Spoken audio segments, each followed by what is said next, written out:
అట్లాగే మీకు జనరల్‌గా స్టైఫండ్ చూసినట్లయితే బి స్టాట్‌కి, మీ మ్యాథ్స్‌కి ₹5,000 మీకు స్టైఫండ్ ఉంటుందండి. ఖర్చు కూడా ఉండదండి. ఫీజు కూడా ఉండదు. చాలా మంచి కంటిన్యూయస్ గ్రాంట్ కూడా ₹5,000 పర్ ఇయర్‌కి ఇవ్వడం జరుగుతుందండి. మంత్లీ 5,000 స్టైఫండ్ సరిపోతుంది మీకు.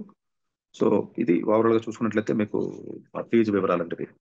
సో, అట్లాగే మీకు ఐఎస్ఏ టెస్ట్ పెడతారు చెప్పాను. టెస్ట్ ఛానెల్‌లోకి ఎలిజిబిలిటీకి వచ్చేటప్పటికంటే చాలా మంది ఇండియన్ సిటిజన్స్ మాత్రం అనుకుంటారు కదండీ! ఓసీఏ వాళ్ళు కూడా రాయొచ్చండి ఎలిజిబిలిటీ క్రైటీరియా. ఓసీఏ కార్డ్ ఎవరైతే ఇష్యూ ఉంటుందో బిఫోర్ 4థ్ మార్చ్ 2021 ముందు ఎవరైతే ఇష్యూ అయ్యి ఉంటుందో వాళ్ళందరూ కూడా మీకు ఎలిజిబిలిటీ ఉంటుందండి అది. సో, అట్లాగే మీకు అప్లికేషన్ ఫీజ్ వచ్చేటప్పటికి ₹1,500 ఉంటుంది. అప్లికేషన్ మీరు ఫీజ్ ఏదైతే పెడతారో ఆ ఫీజ్ ప్రకారం చూసి ఎగ్జామినేషన్ సెంటర్ వైజాగ్‌లో ఉంది. మీకు అన్ని చోట్ల ఉన్నాయండి ఇవి. సో, బి స్టాట్ వచ్చేటప్పటికంటే 2 ఎగ్జామ్‌లు రాయవలసి ఉంటుంది. మల్టిపుల్ చాయిస్ క్వెషన్స్‌లో వచ్చేటప్పటికి యూజీఏ కోడ్ అండి అది.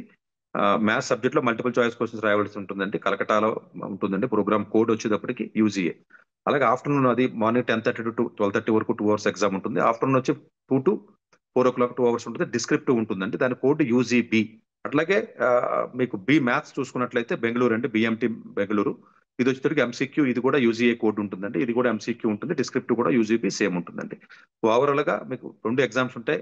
ఫోర్‌నూన్ వచ్చేటప్పటికేమో మీకు ఆబ్జెక్టివ్ ఉంటుందండి. ఆఫ్టర్‌నూన్ వచ్చేటప్పుడు డిస్క్రిప్టివ్ ఉంటుంది. కొంచెం జాగ్రత్తగా ప్రిపేర్ అయితే తప్ప అవ్వదండి. జాగ్రత్తగా ప్రిపేర్ అయ్యి ప్లాన్ చేసుకున్నట్లయితే ఇబ్బంది ఉండదు మీకు. సో, అట్లాగే ఆహ్, అడ్మిషన్ టెస్ట్‌కి వచ్చేటప్పటికి డెఫినిట్‌గా ఎగ్జామినేషన్ సెంటర్ చాలా ఇచ్చారు. ఆ సెంటర్స్ లో ఉన్నటువంటి ఏదైతే ఉంటుందో ఆ 2 అవర్స్ ఎగ్జామ్ ఏదైతే ఉంటుందో ప్రిపేర్ అవ్వండి. ఇది టమాటా పబ్లికేషన్స్ గాని లేకపోతేనేమో మీకు కొన్ని అరిహంట్ పబ్లికేషన్స్ వాళ్ళు గాని కొన్ని చేశారు. Even Prashant Jain maths olympiad book కూడా దీనికి సరిపోతుంది. నెంబర్ సిస్టమ్ అది ఉంటది కాబట్టి ఎవరికైతే జేఈఈ సరిగ్గా రాలేదో ఇంటర్మీడియట్ ఎగ్జామ్ ఎవరికైతే అయిపోయి ఉంటుందో మీరు కనీసం కొంచెం జాగ్రత్తగా ప్రిపేర్ అయినట్లయితే కొంచెం అవకాశం ఉంటుందండి ఇది.